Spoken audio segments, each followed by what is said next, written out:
Bonjour à tous. Alors aujourd'hui, exercice d'arithmétique qui mêle donc divisibilité et raisonnement par récurrence.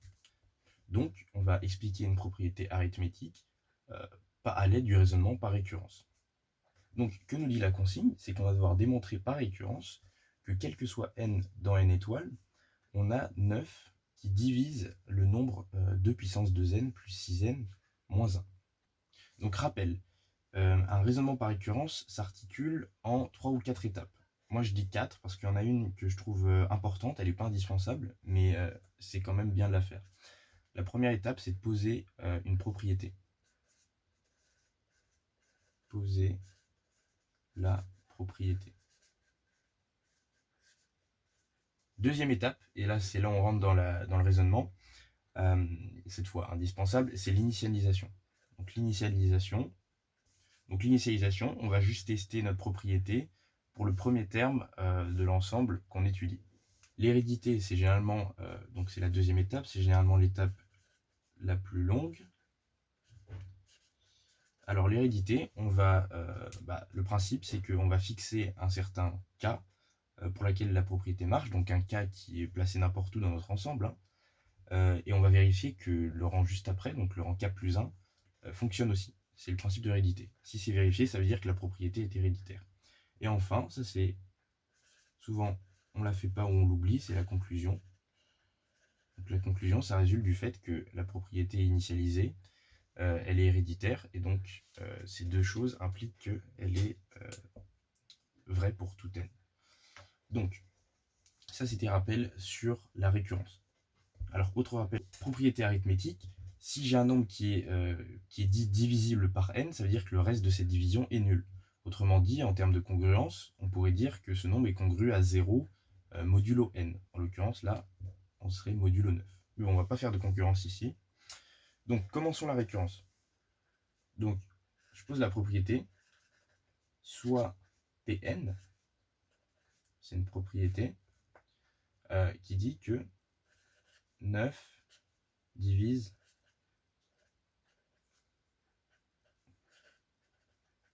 moins 1. Pour l'instant, je ne sais pas si cette propriété est vraie. Hein. C'est juste une propriété comme ça qu'on pose. Et justement, l'hérédité va nous permettre de savoir si elle est vraie. Donc, première étape, l'initialisation. Donc, à l'initialisation, on va tester Pn pour le premier terme de n étoiles. Donc, ça va être quoi? Ça va être 1. Donc, pour n égale 1, on peut noter P1, ça va être quoi? Ça va être 2 puissance, je remplace tous les n par 1, donc 2 puissance 2 plus 6 moins 1, ça c'est égal à quoi? Ça c'est égal à 4 plus 6, ça fait 10, moins 1, ça fait 9. Et on a bien 9 qui divise lui-même. Voilà. Donc, Pn est initialisé. La propriété est initialisée. Ok. Maintenant, passons à l'hérédité.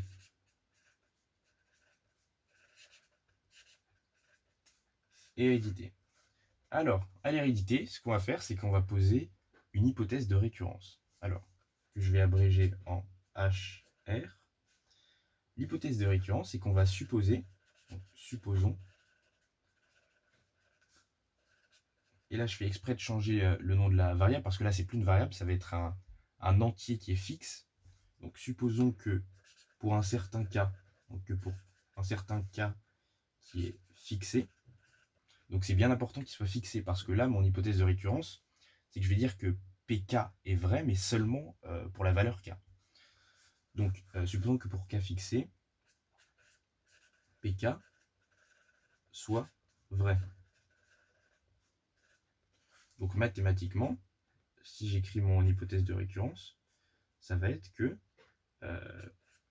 pour la valeur K, donc PK, j'ai bien 9 qui divise 2 puissance 2K plus 6K moins 1, d'après mon hypothèse de récurrence. Pour l'instant, c'est qu'une hypothèse. Le but de l'hérédité, donc, c'est de vérifier si au rang K plus 1, j'ai toujours ce nombre avec le rang d'après qui est divisé par 9. Vérifions. si pk plus 1 est vrai. Pour l'instant, on n'en sait rien. Ok, donc ce qu'on va faire, c'est qu'on va juste remplacer, dans ce cas de récurrence, on va juste remplacer les n par des k plus 1. Pour l'instant, on n'en sait rien si ça va diviser par 9. Hein. Donc je vais juste écrire. Donc je vais peut-être changer de couleur. Donc là, je vais commencer par le calcul. Donc là, on a notre hypothèse de récurrence qui me dit que c'est vrai pour k. Donc j'écris 2 puissance 2 fois k plus 1 plus 6 fois k plus 1. Pour l'instant, j'écris juste le terme, mais au rang d'après. Et ça, je sais, j'en ai aucune idée s'il est divisible par 9. Et là, l'idée, ça va être de faire apparaître notre hypothèse de récurrence pour l'utiliser. Parce qu'on sait que ça, pour ce cas-là, c'est divisible par 9. Donc déjà, qu'est-ce qu'on pourrait faire d'après les règles des puissances, je peux dire que c'est 2 puissance 2k fois 2 puissance 2. Ça, c'est d'après les règles des puissances.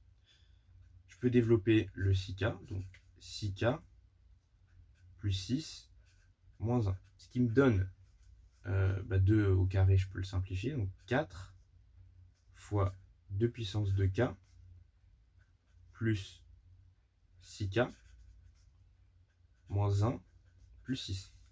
Et là, qu'est-ce qu'on voit apparaître? On voit presque apparaître notre hypothèse de récurrence à un détail près. Il y a un facteur 4 devant le 2k, parce que notre hypothèse de récurrence, on sait que ce nombre il est divisible par 9, à condition que ce nombre s'écrive de cette façon. Et pour ce cas précis d'ailleurs. Donc 2 puissance 2k plus 6k moins 1. Là, on a ce 4 ici. Ce qu'on va faire, c'est qu'on va factoriser notre hypothèse de récurrence par 4. Et pour retrancher, on va enlever les éléments en trop. Donc, je factorise tout par 4. Donc, j'aurai 4 facteurs de 2 puissance 2k plus 6k moins 1. Donc là, j'ai factorisé par 4 et je vais tout simplement enlever ce qui est en trop. Donc initialement, on a seulement 6 fois k. Là, si je développe, j'aurai 24k. Donc on remarque qu'on a 18k en trop. Donc je vais les enlever. Moins 18k. Et là, ce qu'on voit, c'est qu'on avait initialement moins 1. Sauf que là, on a moins 4. Donc on a retiré 3. Donc on va retrancher en ajoutant 3. Et on rajoute le plus 6 qui le restait. Donc voilà, on est à ce stade-là de la récurrence. Donc on a réussi à faire apparaître notre hypothèse. Donc ça, ce membre-là, donc avec le 4 aussi, vu que c'est un produit, ce membre-là, on sait qu'il est divisible par 9. Reste à savoir pour celui-ci. Donc continuons notre développement, simplification. Ça me donne moins 18k, 3 plus 6 plus 9. Je vois que je peux faire une factorisation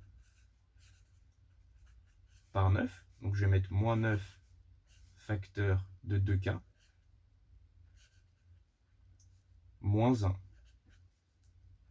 Et là, qu'est-ce qu'on remarque? Donc ça, on sait que c'est divisible par 9. Donc je vais le symboliser en disant que c'est congruent à 0 modulo 9. Donc le 4 n'influe en rien, hein, c'est quand même divisible par 9. Et là, donc propriété fondamentale de l'arithmétique, si j'ai un produit et que j'ai a fois b, je sais que ce nombre est divisible par a et il est divisible aussi par b. Donc là, on a 9, ce qui veut dire que ce nombre est forcément divisible par 9. Et pareil, si j'ai une différence, une somme ou un produit, le tout lui aussi est divisible par 9. Parce que je peux rajouter autant de fois un multiple de 9 ou en enlever, ça restera un multiple de 9. Donc, on a pk plus 1 est vrai. Là, on a pk plus 1 ici. Voilà. Donc, on a fini l'hérédité. Donc, conclusion.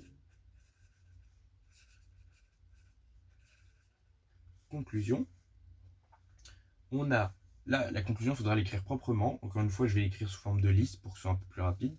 Donc, on a Pn qui est initialisé.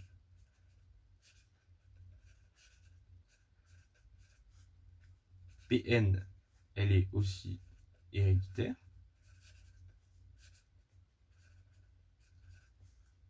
Voilà.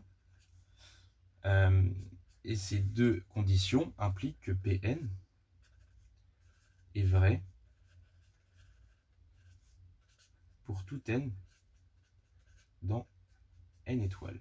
Donc là, on vient de prouver que quelle que soit la valeur que je prends dans cet ensemble, n étoiles, j'aurai le nombre écrit sous la forme 2 puissance 2n plus 6n moins 1 qui sera nécessairement divisé par 9. Et ceci, quel que soit n. Donc c'est un exercice intéressant parce que ça mêle arithmétique, plutôt vu en maths experte, et raisonnement récurrence, plutôt vu en tronc commun mathématique, ou du moins en spécialité. Donc voilà, c'était pas une récurrence classique dans le sens où on n'a pas prouvé une inégalité ou une égalité, là on a prouvé une divisibilité. Donc voilà, c'était un exercice plutôt intéressant à faire. Si j'ai pas été clair sur certains points, n'hésitez pas à me le faire parvenir en commentaire, j'y répondrai assez rapidement. Et abonnez-vous si vous voulez d'autres exercices, si vous voulez me faire des suggestions d'un problème que vous ne comprenez pas, d'un concept ou autre. N'hésitez pas à me le dire. Et voilà.